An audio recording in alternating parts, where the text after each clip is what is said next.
Imagine a very simple scene like this. A man walks into a bank pulling a suitcase behind him. Inside the suitcase are not clothes, but cash. A lot of cash. Not a few million, but billions of dollars. The bank staff still smile, still politely invite him to sit down. But in their minds, there is only one question. Where did this money come from? How does he have so much money? Because in modern society, money itself is not frightening. What truly worries people is the origin of that money. And from that moment, the story of money laundering begins. Money laundering, put simply, is the process of turning dirty money into money that appears clean. It does not mean washing money with water, but legalizing money generated from illegal activities, such as drug trafficking, fraud, corruption, illegal gambling, tax evasion, human trafficking, and more.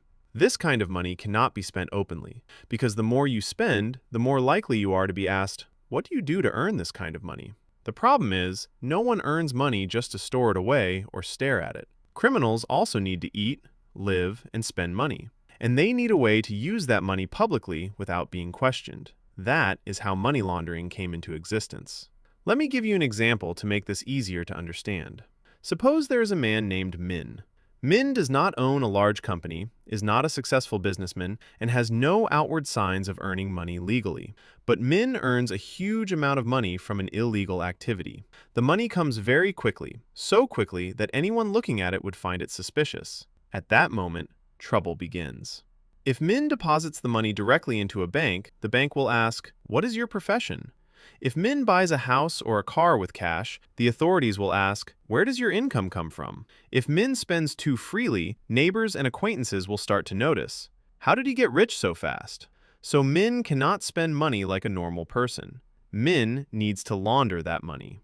In other words, Min needs to make the people around him believe that the money comes from some legitimate activity. To successfully launder money, Min has to go through several steps. The first step is when dirty money finds a way to slip into the legitimate world. At this stage, Min cannot deposit a large sack of cash all at once. Instead, Min breaks the money into smaller amounts. Today, he deposits a little. Next week, he deposits a little more. He asks relatives to hold accounts in their names. He opens multiple bank accounts. From the outside, these look like small, ordinary transactions. But in reality, this is the first step that allows dirty money to enter the financial system. Next comes the most important and sophisticated stage. Min opens a cafe or a large restaurant. These business models share one common feature. They handle a lot of cash, and real revenue is very hard to verify. For example, the cafe may actually sell only 100 cups a day, but on paper, Min records 300 cups sold.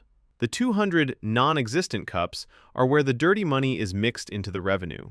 Or Min signs vague service contracts. Consulting, marketing, technical support, things that are hard to measure with the naked eye. The money moves through many accounts, many companies, even many countries. It is like dropping a single drop of ink into a large tank of water and stirring it well. After a while, no one can tell where that original drop of ink came from. Finally, the money returns to Min's hands. But now, it is no longer secretive cash. It is called business profits, investment income, legitimate earnings. Min can buy houses, buy cars, and expand his business. If anyone asks, Min has all the documents to explain it. On paper, everything is legal. And that is the moment when the money is considered clean.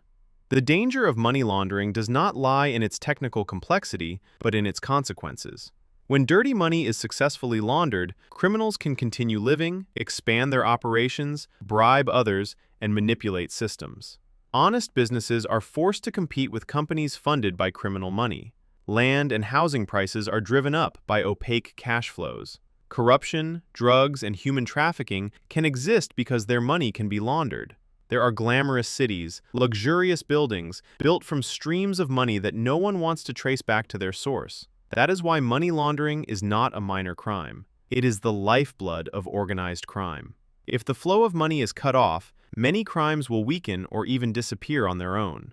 That is why banks today ask so many questions. Why large transfers are scrutinized. Why some transactions that look perfectly normal are still blocked. Not to make life difficult for ordinary people, but to stop money flows that, if allowed through, would cause enormous harm.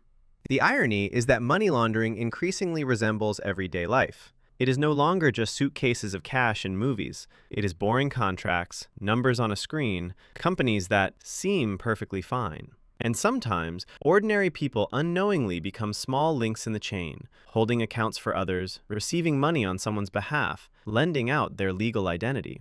When everything is exposed, the legal consequences are far from small. In the end, the story of money laundering is not just about money. It is a story about greed, about power, and about how a system can be exploited. In a world where money can travel across the globe in seconds, the most important question is no longer, how much money do you have? But rather, where did that money come from, and what is it feeding? Thank you for taking the time to watch until the end of this video. If you found this content useful, please like, share, and subscribe to support the channel. See you again in the next videos, where we will continue exploring the hidden stories behind the world we live in.